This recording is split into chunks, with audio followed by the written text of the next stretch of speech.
Una mañana de 1982, un cartero comenzaba su jornada cuando pasó por el puente de Blackfriars, en Londres. Caminaba desesperado hacia el trabajo cuando, a lo lejos, vio que algo colgaba del puente. Se acercó y se asustó. Aquello que colgaba era el cuerpo de un hombre llamado Roberto Calvi, también conocido como el banquero de Dios, y cuyo deceso relacionaría al Vaticano, a los masones y a la mafia italiana. Esta es la historia de Roberto Calvi y el Banco Ambrosiano, uno de los sucesos más turbios de la historia de Italia.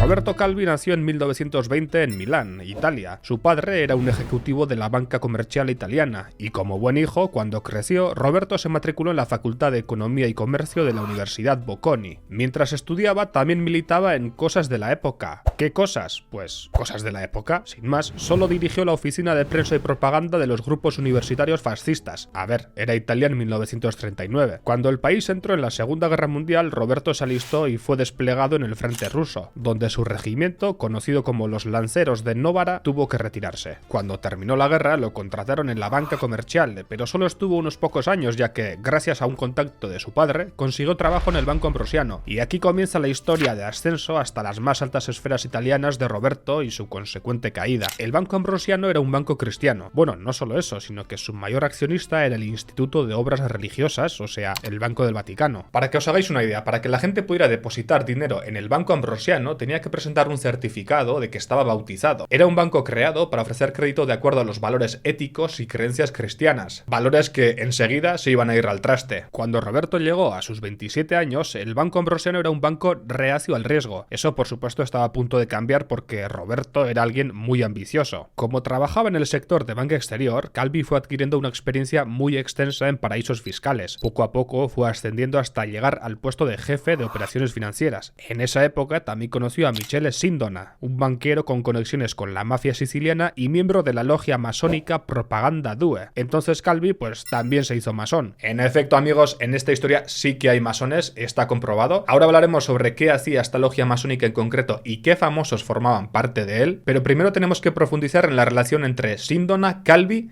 y un tercero. Este era el tridente de las finanzas más turbias de Italia. Michele Sindona, banquero que lavaba el dinero de la mafia, Roberto Calvi, banquero del Banco Ambrosiano experto en finanzas offshore, y Paul Marcinkus, arzobispo, presidente del Instituto de Obras Religiosas, el Banco Vaticano. Estos tres estuvieron envueltos en fraudes y sobornos, pero tal vez lo más importante fue la creación de una tupida red de sociedades offshore en paraísos fiscales como Luxemburgo, Panamá o Liechtenstein. Calvi se convirtió en uno de los financieros más agresivos de Italia. Se dedicó a abrir holdings y filiales del Banco Ambrosiano por todo el mundo, y os preguntaréis, ¿por qué? Bien, por ambición y codicia, seguro, pero también por esta razón. En primavera de 1968, el Vaticano estaba preocupado porque el gobierno italiano amenazaba con gravar con impuestos las inversiones de la Iglesia Católica, y no solo le importaba esta posible medida en sí, sino que otros países imitaran al gobierno italiano e hicieran peligrar su economía. Por eso decidió que lo mejor era sacar el dinero del Vaticano. Así nombraron a Michele Sindona, que había sido banquero de la familia Gambino y de la Cosa Nostra, como asesor financiero de la Administración del Patrimonio de la Sede Apostólica, APSA, la entidad encargada de gestionar las propiedades y activos de la Iglesia Católica. Así, el tridente Sindona, Marcinkus y Calvi, a través de las filiales del Banco Ambrosiano, movieron el dinero a destinos que aún hoy se desconocen. Lo que sí se especula es que sirvieron para financiar de forma encubierta países y asociaciones político-religiosas anticomunistas, como la dictadura de Anastasio Somoza en Nicaragua o el movimiento Solidaridad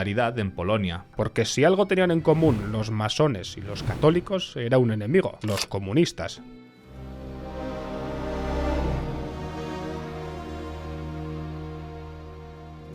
La logia masónica Propaganda Due, también conocida como P2, operó en Italia bajo las sombras desde 1877. Sus miembros se hacían llamar los Frati Neri, los hermanos negros. El secretismo natural en este tipo de logias ha creado cierta controversia en lo que respecta a las actividades del Propaganda Due, pero algunas noticias de la época lo describen como un estado dentro de un estado, un gobierno en las sombras, una sociedad secreta formada por miembros de servicios de inteligencia, políticos, periodistas, banqueros, empresarios, empresarios, gente con poder que orbitaba alrededor del gran maestre de la logia Licio Gelli, apodado el Titiritero Siniestro. Antiguo miliciano de las camisas negras de Mussolini y veterano militante de la Falange en la Guerra Civil Española, Gelli lideró las actividades anticomunistas de la logia Propaganda Due en los años 70. Presuntamente, Gelli había trabajado para la CIA años atrás, con quien compartía la fría lucha contra el comunismo. Gelli había preparado el llamado Plan de Reactivación Democrática, con el que pretendía transformar el Estado italiano en un régimen autoritario que hiciera frente al creciente Partido Comunista Italiano. Para ello, bien sabía Gelli que la clave se encontraba en los medios de comunicación. El verdadero poder está en manos de los dueños de los medios de comunicación, Licio Gelli. La primera fase del plan de Gelli consistía en hacerse con el poder del periódico Corriere della Sera, el mayor y más valorado periódico de tirada nacional de la época. Lo hizo a través del Banco Ambrosiano, para entonces presidido ya por Calvi y el Instituto de Obras Religiosas. Una vez controlado el periódico, la P2 podía condicionar la conducta de los políticos a su voluntad. A los políticos que formaban parte de la logia les recompensaban con artículos complacientes y entrevistas que garantizaban visibilidad en la opinión pública. Podía incluir entre el personal de la prensa personalidades afiliadas a la logia para publicar artículos que generaran una buena imagen de las altas esferas de la P2 y, por supuesto, podía censurar a los periodistas que no actuaran de su agrado. Y Gelli no se conformó con un periódico, hizo que el editor del Corriere della Sera, la familia Riccioli, al que tenía endeudado con los bancos de la logia, se hiciera con revistas y periódicos para aumentar su poder mediático. Adquirieron Il Piccolo, el Giornale di Sicilia, el Alto Adige, la Gazzetta dello Sport y otros tantos más. Como veis, en este caso estamos hablando de una logia masónica que sí que estaba ganando un gran poder en las sombras, porque controlaban una buena parte de los medios de comunicación gracias a la familia Riccioli. Tenían un poder financiero con Roberto Calvi y Michele Sindona, y tenían influencia en el Estado gracias a políticos y a altos cargos del ejército que eran parte de la logia. Y todo esto aparentemente con el objetivo de formar una nueva élite política y económica que hiciera de Italia un Estado más autoritario, centrista y anticomunista. La logia P2, sin embargo, no aguantaría mucho más tiempo en las sombras, porque un día de 1981 todo salió a la luz. La policía hizo una redada en la casa del gran maestre Licio Gelli y encontró un documento que detallaba el plan de reactivación democrática y una lista con nombres y apellidos de los más de 900 miembros de la logia Propaganda Due. Entre los nombres se incluían importantes funcionarios estatales, destacados políticos, 2 antiguos primeros ministros, 62 senadores, 44 diputados y oficiales del ejército, muchos de ellos del servicio secreto italiano y altos miembros del crimen organizado. Entre los nombres más famosos se incluían Víctor Emanuel, el príncipe de Nápoles, y Silvio Berlusconi, entonces empresario y futuro primer ministro italiano. Y todo esto salió a la luz por nada más y nada menos que Michele Sindona, que había despertado el interés de las autoridades hacia sus oscuros negocios.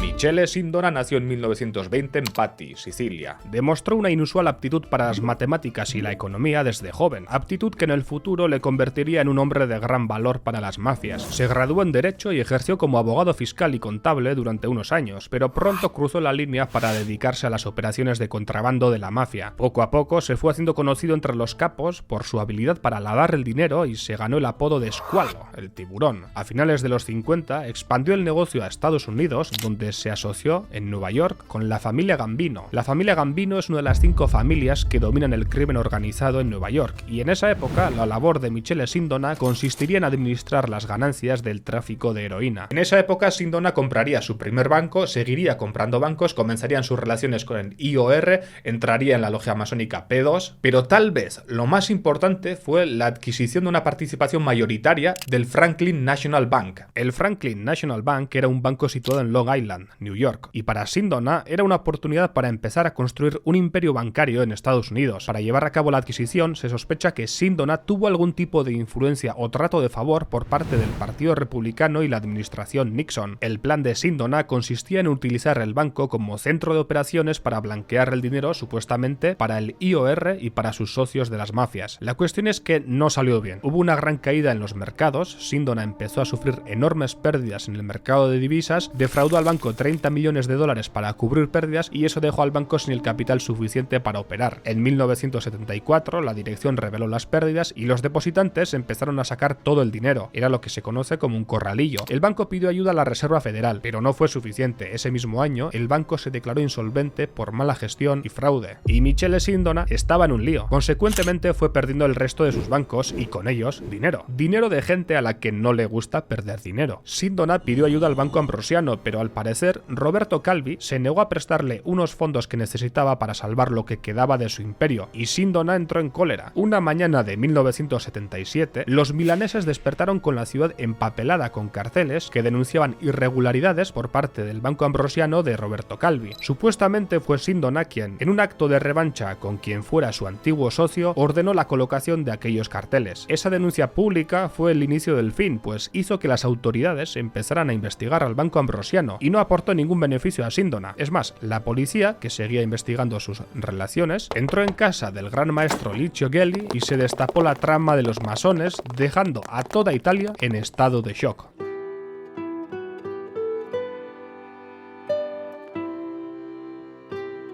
Sindona estuvo en la cárcel en Estados Unidos y en Italia por fraude, perjurio y, otros 65 cargos relacionados con sus escándalos financieros, pero fue por ordenar la ejecución del abogado que llevó a cabo la liquidación de sus bancos, por lo que recibió una condena de cadena perpetua, es decir, para toda la vida, que no se alargó mucho porque 2 días después, en prisión, le dio un sorbo a su café y murió. Resulta que habían aderezado el café con un poquito de cianuro. ¿El culpable? Vete tú a saber. Y esto es así, en esta historia hay tantos intereses, tantos poderosos y tantos entramados que hay un montón de especulaciones pero pocas pruebas, y esto no solo ocurre con Sindona. Unos años antes del fin de Sindona, las autoridades llegaron a la conclusión de que el Banco Ambrosiano estaba cometiendo irregularidades a través de su filial del Banco Ambrosiano Andino. Esto funcionaba así: el Ambrosiano hacía grandes transferencias al Banco de la Nación de Perú, estas transferencias se contabilizaban como préstamos, pero luego el Banco de la Nación depositaba el dinero en la filial del Banco Ambrosiano Andino. Vamos, que no eran préstamos, sino una forma de inflar su valor y mover el dinero evitando las normas del Banco de Italia. Al magistrado que llevaba este caso lo mató casualmente un grupo de derecha terrorista. Porque sí, en la Italia de los 70 decidieron juntarse los masones,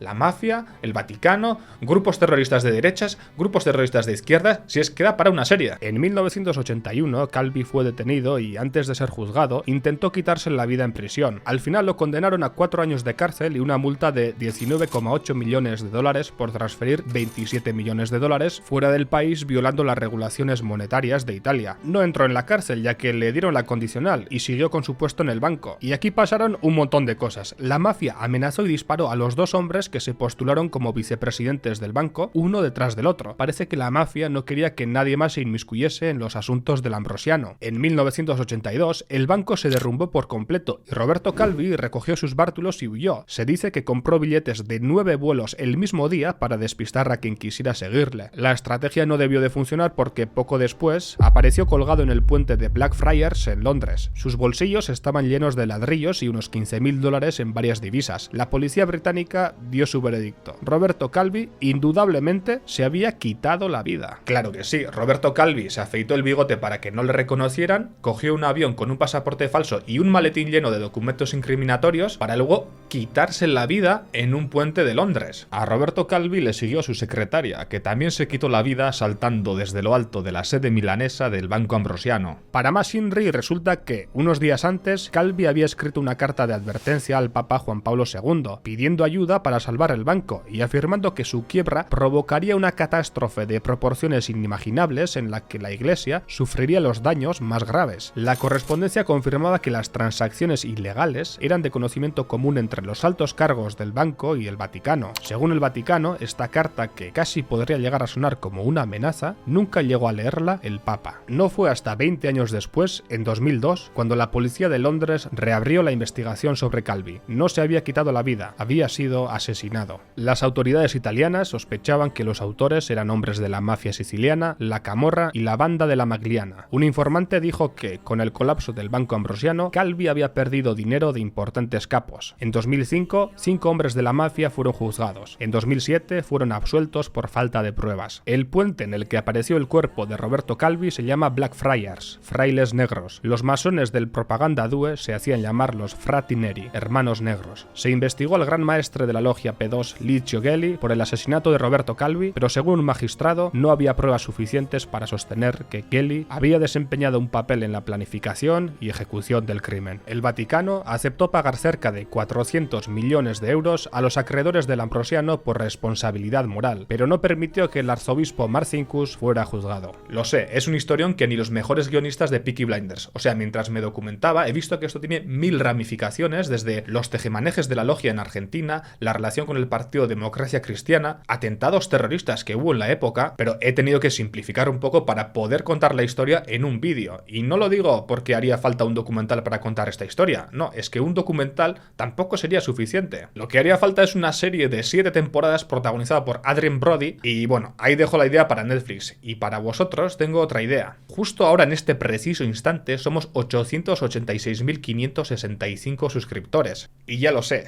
que es prácticamente imposible llegar al 1.000.000 de suscriptores antes de que termine el año, pero escuchad esta idea. Veréis, cada uno de vosotros tiene que traer a 2 amigos. Luego esos 2 amigos se suscriben y luego cada uno de esos 2 amigos traen a otros 2 amigos. Y luego cada uno de esos 2 nuevos amigos trae a otros 2 nuevos amigos. Sé que parece difícil, pero se suscriben y luego cada uno de esos 2 nuevos amigos trae a otros 2 nuevos amigos. Y así sucesivamente. Y luego traemos otros 2 amigos. Sé que parece una pirámide, pero realmente es una forma